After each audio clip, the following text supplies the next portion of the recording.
Parce que la France, dans sa tombe, eh bien, s'exporte. La France morte s'exporte. Et donc aujourd'hui, comme je l'ai demandé à chacune de mes conférences ou de mes interventions sur le net, je crois que l'enjeu, l'objectif, c'est la résurrection de la France. Et peut-on imaginer que cette France puisse naître, renaître de ses cendres si nous ne sauvons pas ses enfants? Il n'est pas possible d'envisager une quelconque renaissance sans le salut des enfants. Et depuis le mois de janvier où j'ai lancé la JRE, comme vous le savez tous ici, il se passe des choses tout à fait intrigantes. Et au moins une chose très intéressante, c'est que les masques tombent.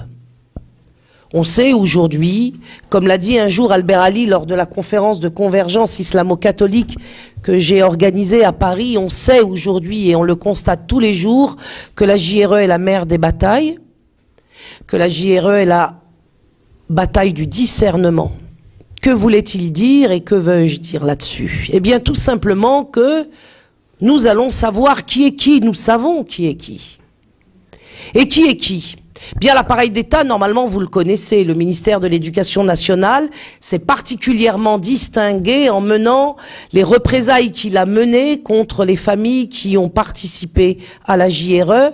Ce ministère de l'Éducation nationale qui ferait bien de n'être qu'un ministère de l'instruction publique, c'est à mes yeux, au moins les miens, définitivement déshonoré. La réponse qu'il a donnée aux parents inquiets, aux parents courageux, aux familles parfois héroïques, car il a fallu dans les quartiers populaires, puisque ce sont les quartiers populaires en priorité qui se sont levés, il a fallu de l'héroïsme pour participer à la JRE. Eh bien, la réponse du ministère de l'Éducation nationale, la réponse de l'appareil d'État, avec la complicité des journalistes officiels qui ne sont que leurs chiens de garde. La réponse a été la répression. La réponse a été l'intimidation, la réponse a été les pressions et les menaces. Et quand je dis menaces, je n'emploie pas ce mot simplement pour faire un mot. Je l'emploie à juste titre. Si nous considérons par exemple l'exemple de Senlis, où la directrice d'école a appelé les gendarmes pour, devant les parents, relever le nom des enfants absents, ce qui, bien évidemment, a terrorisé les autres.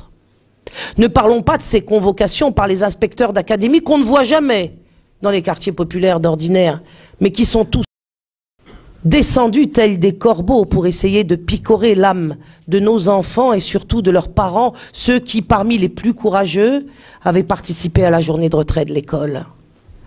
Ne parlons pas non plus des fédérations de parents d'élèves, des associations de parents d'élèves, telles que la FCPE ou la PEP ou les APEL, qui ont trahi leur mission. Leur mission étant de défendre les enfants d'abord et de soutenir pour cela les parents. Eh bien, je vous dis que, par exemple, il est un objectif important aujourd'hui d'avoir en tête, il faut faire imploser la FCPE, qui est une fédération de défense des lobbies LGBT en France et pas des enfants. Cette fédération des parents d'élèves doit être remplacée. Et c'est l'une des propositions que je vous ferai à la fin de mon intervention. Il faut impérativement, pour la résurrection de la France, que les parents se lèvent et créent cette fédération autonome qui pourra en effet défendre les enfants qui sont l'avenir et la possibilité de rendre effectif cette résurrection que nous souhaitons tous, parce que dans cette France dont nous parlons, les pères à côté de moi et moi-même, il est question de la France des principes, principes que nous partageons avec les catholiques, nous les musulmans, principes que les juifs peuvent partager aussi en effet, et bien évidemment des laïcs, puisque à ce titre, laïcs, juifs, musulmans ou chrétiens, nous sommes tous des parents. Et que normalement, même ceux qui nous imposent aujourd'hui dans les institutions et en particulier l'école, même ceux qui nous l'imposent ne souhaitent pas l'imposer à leurs enfants. Donc, cette convergence est possible à la condition, comme le disait le père Horowitz à l'instant, que vous preniez votre courage à deux mains. Et c'est de courage que nous allons parler, parce que sans ce courage-là, la résurrection de la France n'est pas envisageable et le salut des enfants ne sera pas possible par la faute de parents trop faibles, trop lâches, trop encombrés par une existence dont ils ne parviennent pas à se dépêtrer, eh bien les enfants seront sacrifiés. Il faut quand même que, avant de faire un bilan un peu difficile à vous soumettre et cruel, il faut quand même que je rende grâce aux quartiers populaires. Car effectivement, les 3 JRE qui viennent d'avoir lieu ont été portés quasi exclusivement par les quartiers populaires.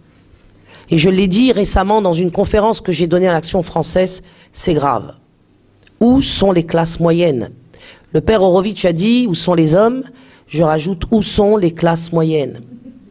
Dans les quartiers populaires, il faut que je reconnaisse qu'effectivement, ce sont surtout des femmes musulmanes qui se sont levées pour défendre leurs enfants. Et là, en effet, on peut se poser la question de savoir où sont les mamans catholiques ou chrétiennes. Eh bien, comme vous l'a dit tout à l'heure, le père Horowitz, les mamans catholiques ou chrétiennes ont pensé que leurs enfants étaient protégés. C'est une illusion. Dans un monde LGBT, tout le monde est sacrifié. Car lorsque les enfants sortiront de vos grottes dans lesquelles vous les avez enfermés pour une année ou 2 ou 10, il faut bien qu'ils en sortent pour se marier et faire leur vie. Quel conjoint trouveront-ils?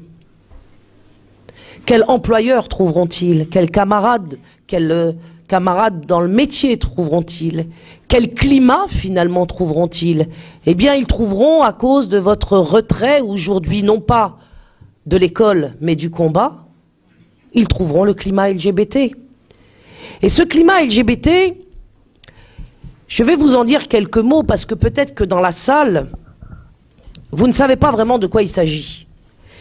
Et pour vous expliquer le plus rapidement possible, mais en y consacrant quand même un petit peu de temps, ce que c'est que le monde LGBT, je vais utiliser une conférence qui est mise en ligne sous forme de document par les Vigie Gender.